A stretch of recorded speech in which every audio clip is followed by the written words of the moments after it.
নমস্কার বন্ধুরা, আমি সিদ্ধার্থ। আজকে আনন্দবাজার পত্রিকাতে প্রথমে একটা পেজে একটা আর্টিকেল দেখলাম। যেখানে মমতা ব্যানার্জি বলেছে যদি কারুর নাম বাদ যায় এই খসড়া ভোটার গণনা থেকে কিংবা তাহলে উনি কিনা ধর্নায় বসবে। যদি এসআইআর থেকে কারোর নাম বাদ যায় তাহলে উনি ধর্নায় বসবে। আপনারা জানেন মমতা ব্যানার্জি কবে লাস্ট ধর্নায় বসেছিল? হ্যাঁ, ঠিক ধরেছেন। মমতা লাস্ট ধর্নায় বসেছিল যখন সিঙ্গুর আন্দোলন হয়েছিল। আর মমতা ব্যানার্জি যখন সিঙ্গুর ধর্নায় বসেছিল, বাংলার কি অবস্থা হয়েছিল আপনারা দেখেছেন নিশ্চয়ই। বিগত 15 বছরে কোনো ভারী শিল্প হয়নি, অতি ভারী শিল্প হয়নি। বাণিজ্য সম্মেলন হয়, business for Bengal, Bengal means business, একটা ট্যাগ লাইন জুড়ে দেওয়া হয়, কিন্তু সে বিজনেসটা হয় না।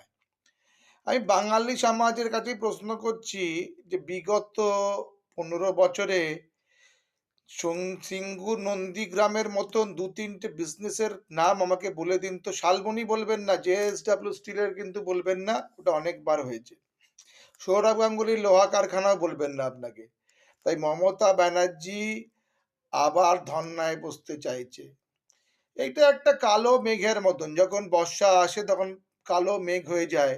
বাঙালিদের জীবনেও এখন কালো মেঘে পরিণত হচ্ছে এই ধর্না। ধর্না, আন্দোলন, মিছিল, এগুলো একটা কালো মেঘ পরিণত হচ্ছে। উন্নয়ন কিন্তু কিছু হচ্ছে না।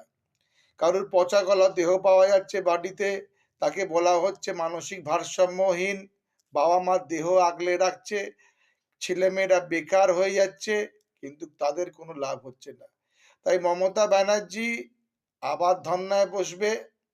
তাই আমার কাছে অ্যাজ এ বাঙালি হিসেবে, আমি কিন্তু বাঙালি, তো অ্যাজ এ বাঙালি হিসেবে কিন্তু আমি খুব ভয় পাচ্ছি।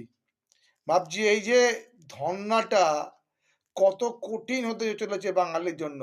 বাঙালিরা আবার 100 বছর পিছিয়ে যাবে না তো?